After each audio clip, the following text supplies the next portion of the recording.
Hi, yes it is. Amazing, you've got the watch. Oh, you don't understand how long I've been waiting for this GMT Master 2. Sorry?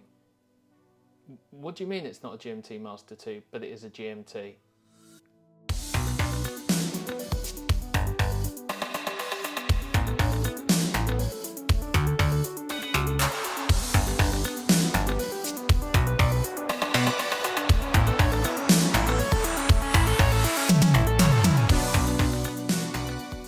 So just picked the watch up, but on the way back I got to thinking, Rolex, they're kind of like that girl you gave your number to, who never ever called. But conversely, that kind of means Tudor, they're like your best mate. They'll always put a smile on your face, and they're always there for you, and they'll do everything with you. With the release of the Black Bay GMT S&G, or Root Beer, that's exactly what Tudor are giving us. A watch that can go anywhere with you. Style it up for that big night out, or nestle down on an NATO for a night of Call of Duty and takeaway. So what did Tudor ask from me to get this watch 24 hours after it was announced? Absolutely nothing. Just a simple phone call to register my interest. While the Root Beer isn't innovation, but rather iteration on the hugely successful Black Bay GMT Pepsi, it is a watch that warrants your attention. It takes a winning formula and it builds on it to give you a very, very different beast. So we all know the Black Bay GMT. It's been with us quite a few years now. So how have Tudor actually built off this base? We've got the in-house MT5652 movement providing the power. It's COSC certified and it packs that invaluable 70-hour power reserve. Once you've tried 70 hours, you'll struggle to ever go back to 40. That movement gives you the true GMT complication, the ability to jump local time forwards or backwards in hour increments. You can also take the date with you, and that's exactly how it should be.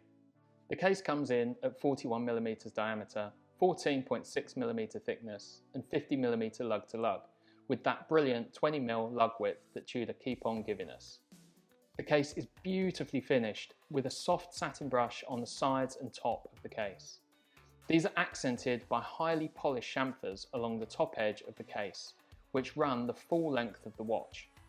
Atop that case, you've got the unmistakable graduated aluminium bezel in brown and black with a matte finish. That bezel is now upgraded to gold. It's sharply finished and it radiates warmth and nostalgia, especially when paired with that matte brown and black insert. The gold is brushed, it's not overly bright, it will catch your eye, but it won't blind you. In hand, it's got an almost industrial feel to it, and that is what I feel Tudor have nailed with this watch. Every interaction with it feels so tool-like. Yes, it's gold. Yes, it looks flash, but my God, it feels tool-like. I've never got hands-on with the original Root Beer, but I imagine this is how it felt. That brilliant idiosyncrasy of taking precious metal and applying it to the most tool-like application. The crown has also been the benefactor of the gold. It's solid and perhaps even more tool-like in its texture. It's such a pleasure to touch. You'll find any excuse to interact with it you can. Each of these new gold components adds a tactile nature to the watch, not found in anything else that I've handled.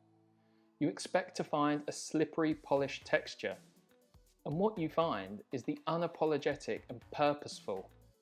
High grip, but with that warmth of touch, unlike the cold steel of the case.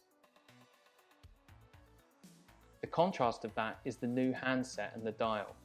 The gilded finish is highly polished and a visual assault on your eyes.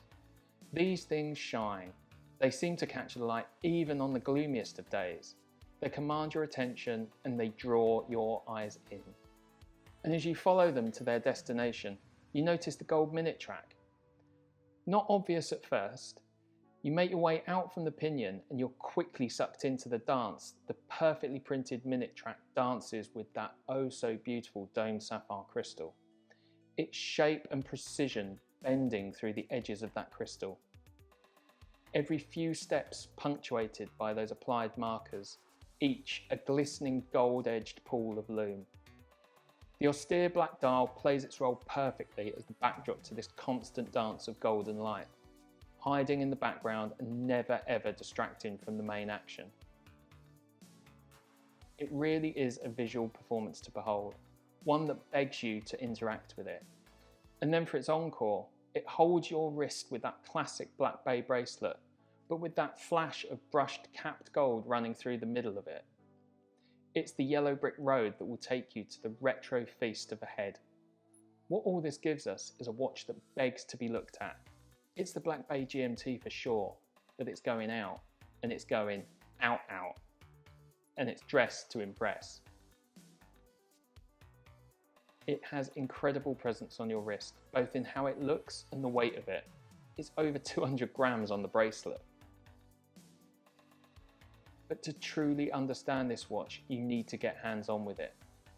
Beneath that flashier exterior is a hard, tough, honest tool that can do anything you ask of it, and you'll do everything with it.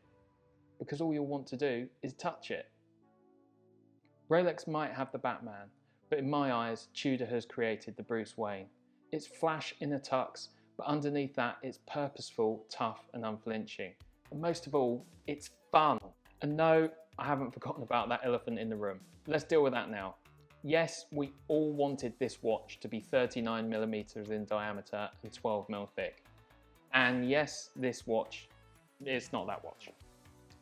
But that is really why Tudor's like your best mate. They might not be able to give that to you right now, but they are listening, and they are trying to give you as much of that as they possibly can right now. And they aren't asking anything of you other than your money. £4,290 to be precise. And to me, that's not really a lot of money for what you're getting here. And make absolutely no mistake about it, this watch isn't confused. It's not trying to be the GMT Master 2. It knows exactly who it is. It's the working man made good who hasn't forgotten his roots. So if you want to experience all that made Rolex so great in the 20th century, then look no further. This is your watch. And if retro tool watches aren't your thing, then keep waiting for that call. Who knows? Maybe one day she'll actually call. But for me, when it comes down to it, I'd rather be Bruce Wayne than Batman any day. I'll take fun over seriousness every single day of the week. Well, a guy dresses up like a bat clearly has issues. So that's it from me. If you have enjoyed this video, please do give it a like. And if you haven't already, please do consider subscribing to my channel. I'm off to big it up in Gotham City, but I will be back to see you guys in the next one. Bye!